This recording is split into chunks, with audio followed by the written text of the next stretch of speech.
Just under a year until the 2026 FIFA World Cup. Who will be in the Socceroos squad? In today's video, I'm going to be predicting the squad that the Socceroos will take to the World Cup next year. Would love to hear from you guys as well. Feel free to join the conversation in the comment section. Starting off in the goalkeeper positions, for me, I think Matty Ryan is going to the World Cup next year, but it is an interesting moment in time for Matty Ryan. At the time of this recording, he doesn't have a club for the upcoming season, which is a bit concerning for our first choice goalkeeper Matty Ryan and the captain of the side as well. He's played at a few World Cups now, and that experience at the back is going to be crucial for Australia for this upcoming tournament. It's going to be interesting to see where Ryan goes. He's played at so many clubs now over his career. Hopefully this season he is playing at a team where he is playing regular football. Because look, Matty Ryan is a fantastic goalkeeper, one of Australia's all-time greatest goalkeepers, captain of the side. But if he isn't getting those regular minutes, there is an opportunity that someone else could come in. We know we've got some fantastic backup goalkeepers as well. And we did see it last year as well. You might remember Tony Popovic, his first game in charge. He did give Joe Gauci the start ahead of Matty Ryan, who was on the bench for that first game for Popper. So it is certainly an interesting topic there. We'd love to hear from you guys. Do you think Matty Ryan will be that starting goalkeeper in a year's time? Or could we see someone maybe a little bit younger coming in to start in that role? The second goalkeeper that I'm picking to go to the World Cup, and maybe already a bit of an interesting one, Lawrence Thomas, currently playing his football at Western Sydney Wanderers. Look, I'm expecting big things from Wanderers this season. I think they were really good under Alan Stajic last year, and I think they could well get better this coming year. And they've got one of the top goalkeepers in the competition in Lawrence Thomas. He has been called up to the Socceroos in the past, and I think it would be a really decent backup option there. He provides that experience, just a reliable set of hands if called upon. At West Sydney Wanderers, he's absolutely that starting goalkeeper, playing week in, week out. I think he could be a really strong option here for the Socceroos. And my third and final goalkeeper is Joe Gauci. But again, an interesting situation for Joe Gauci. Currently at Aston Villa, again at the time of this recording, he hasn't gone out on loan yet. Does he secure a loan move in order to get that game time? We know that he is a top goalkeeper. We know that from his time at Adelaide United in the A-League men's competition. But in recent times, he hasn't been given that much game time. And again, in a World Cup year, you have to be playing regularly. But for me, Joe Gauci, he is a top goalkeeper. I think he will be part of that squad. Jumping into the back line, and we are going for the back five that we have seen the Socceroos play under Tony Popovic. I think the starting right wing back for Australia will be Lewis Miller. He's seemingly Australia's first choice and has been for about the last year or so now. And I think he's a really top player. I think he's developing so well at the moment. You know, he's been at Hibs recently. At the time of this recording, it looks like he's set to join Blackburn Rovers in the English Championship. But again, plenty of fantastic options there, but I think Miller is a lock for that starting right wing back role. And we've got at least two players in all outfield positions here. And for my backup right wing back, I'm going for Keely Adamson. He was fantastic in the A-League men's last year for Macarthur SC, and that solid form saw him secure a move to the English Championship as well. He's joining up with QPR, and we'll see how it goes for this upcoming season, but there is a good chance we could see Keely Adamson be that starting right back for QPR. And a strong season in the second tier in England there could see him push into that World Cup squad. Again, you've got so many solid options in that position. You think of the likes of Fran Karacic, who's certainly an option as well. But for me, I'm going for Keely Adamson. Moving into the centre-back positions, I think we will see Alessandro Ceccarti in the squad next year. I think we're all expecting to see Ceccarti in the squad next year, considering that he's got such a bright future ahead of him. Already playing in Italy with Parma, and considering his age, he's just got so much potential, and we've seen some good performances from him already in a Socceroos jersey, and he could certainly be one of those starting players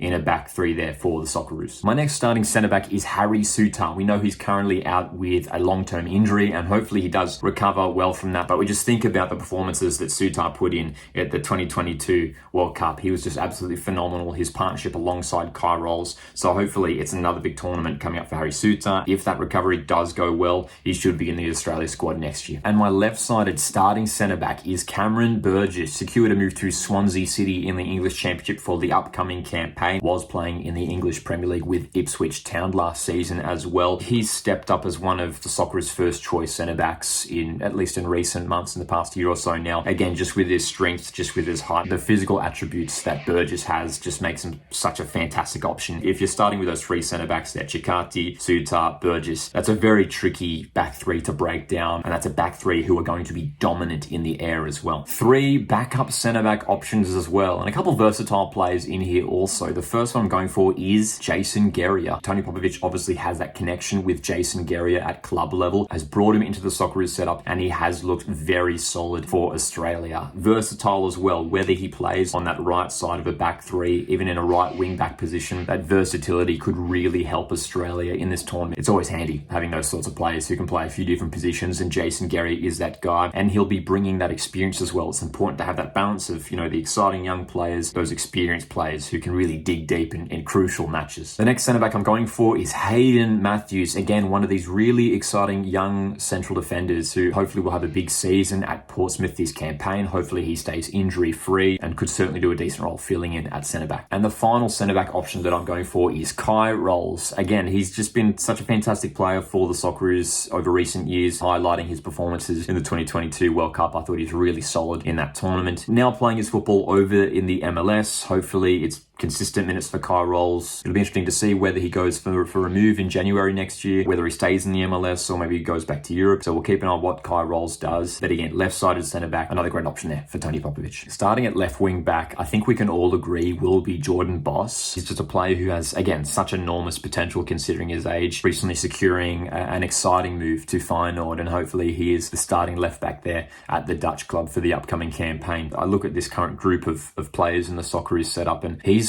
one who I think could potentially go the furthest in their career in terms of their potential and what they can achieve. I think the ability that Jordy Boss has is just fantastic, and he's going to keep getting better and better. And at a good club like Feyenoord, man, he could have a really, really strong season. Jordy Boss should be the starting left wing back at the World Cup next year for Australia. And there's a few players that we could certainly pick to play that backup left wing back role. You look at Aziz Bayic, again, he's been such a reliable performer at World Cups for Australia, and I wouldn't mind seeing him there as well. He comes in with that experience.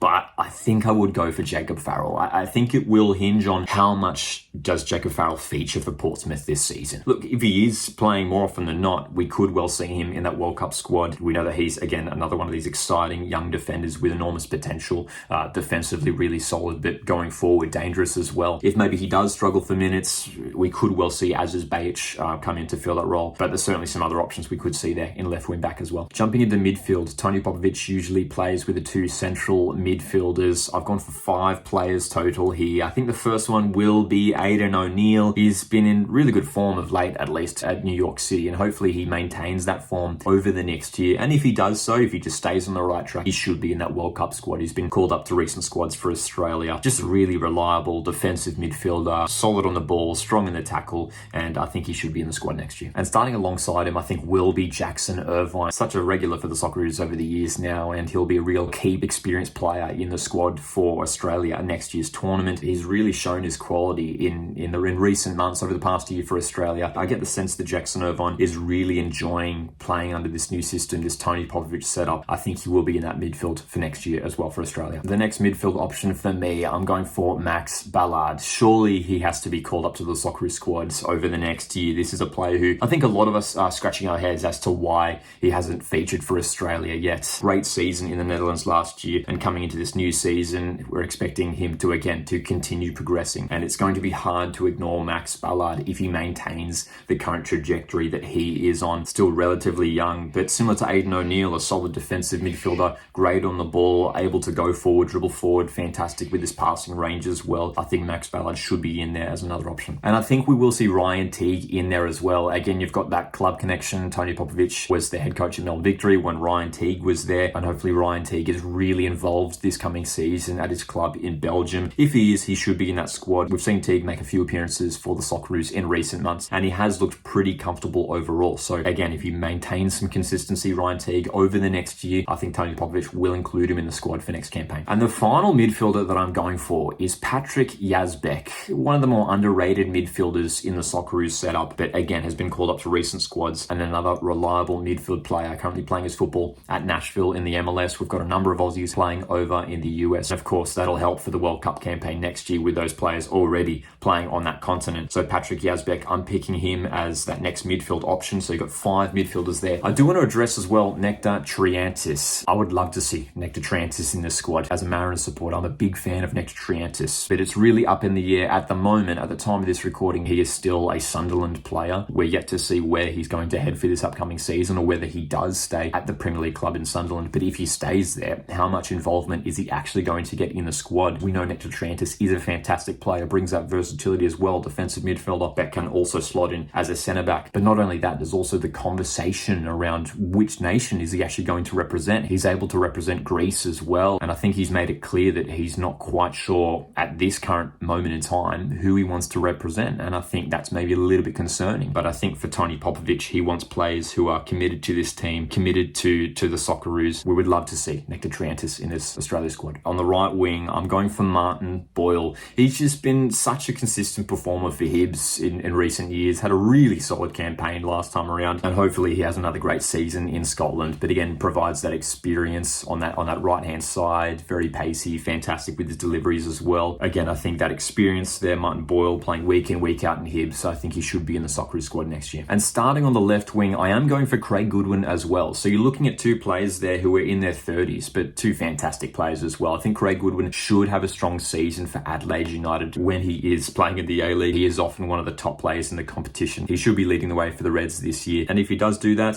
scoring goals, providing assists, he should see himself in the Australia squad for the World Cup. I'm really excited about some of our players in the backup wide positions. First of all, Nestori Irankunda. This has to be the time for Nestori Irankunda. We're all obviously really excited about his move to Watford. Still so young, Nestori Irankunda, but a big campaign from him should see him included in the Socceroos squad. And what an exciting player to bring on in a World Cup. If we're chasing a game, Irankunda is a player who plays without fear. We saw that from him when he was, a 16, 17-year-old coming through at Adelaide United. There's been times over the past year or so where Irankunda hasn't been included in squads and he's been in and out of the team. And does he suit Tony Popovic's system? I think at a World Cup in a crucial game, Nestori Irankunda could be a player to rely on here, and I think this is the time for him. The next player I'm looking at is Riley McGree, a player who, when he's in form, when he's injury-free, which is the main thing as well, McGree has unfortunately struggled with injuries over the past year. If he can avoid those injuries for this upcoming season at Middlesbrough, he should be in that World Cup squad. Versatile player as well, whether it is coming off the right or the left or even through a central role. We know how talented of a footballer Riley McGree is, so he's another fantastic option in a wide attacking role. And I'm adding one more attacking player in there as well. I'm going for Adrian Segicic. Again, really excited for this upcoming campaign for Adrian Segicic. He was so good for Sydney FC last season, one of the best players in the A-League men's competition. Fingers crossed that everything goes well for Adrian Segicic this season. Hopefully he's a really influential player for Portsmouth in the English Championship. I believe he has the potential to be, one of Australia's all-time greatest players, considering the ability that he has at this still very young age, Adrian Segicic. So again, hopefully a big season for Segicic. Would love to see him in that World Cup squad next year. I certainly want to highlight the fact that there are plenty of exciting wingers that I've left out. That's the great thing at the moment for the Socceroos, the fact that Tony Popovic is spoilt for choice. It feels like at this moment in time, coming into this new season, that there are so many players to pick from in a variety of positions, not just these attacking positions, but all across the park. In regards to other players we'd see in the mix, we're talking about the likes of Marco Tilio, of Nishan Valupale, who's been very good for the Socceroos under Tony Popovic, and even someone like Daniel Arzani, who's gone to Hungary this season. Big campaign from him, could see him push into that Socceroos squad as well. Finishing off with the strikers, 3 forwards that we've gone for here. The first one I'm picking out is Cassini Yengi. I'm a big fan of Cassini Yengi. I just think with the attributes that he has, he's tall, he's strong, he's a good finisher. If he has a good campaign in Scotland, new club for Cassini Yengi, he could be that starting forward for the Socceroos in the World Cup next year. I think this is a big season for him. He really has to step up and take his game to that next level, Cassini Yengi. It'd be great for him to be leading the line for Australia, and it'd be great if he could find some form leading into the World Cup next year. But another player who I think will be contesting for that starting striker position, really close to Cassini Yengi there, is Mohamed Toure. Currently playing his football at Randers. We're only a few rounds into the season there in Denmark. He already has a few goal contributions already. A high potential player, 21 years of age. He's fast, he's strong. We did see him called up to the most recent Australia squad for those crucial qualifiers against Japan and Saudi Arabia. Didn't feature all that much, but a player who, again, coming off a big campaign, could be in the World Cup squad next year. I'd love to see him, Mo Toure. And the third and final striker I'm going for here is Thomas Waddingham. Again, another Portsmouth player player here. So in my squad, I have all 4 Aussie Portsmouth players. I don't know if he'll necessarily be starting week in, week out for Portsmouth, but if he does manage some minutes here and there, if he manages to get some goals flowing when he does feature, he could be included in that group of strikers in the squad next year. Again, there's a handful of players that we're not highlighting there. Players like Mitchell Duke, Brandon Borrello can come in as well, but Yengi, Toure, Waddingham, I'm going for those guys. So there is my predicted World Cup squad for Australia for next year's tournaments. We'd love to hear from you guys, man. What do you make of this squad? Who is missing? Who needs to be in this squad that isn't there? Let me know your thoughts. Join the conversation. And make sure you're subscribed to the channel here if you want to stay up to date to the Socceroos content that we'll be doing on this channel. Really appreciate you guys tuning in. Make sure to hit the like button on the way out. My name's Lockie, and I'll see you in the next one.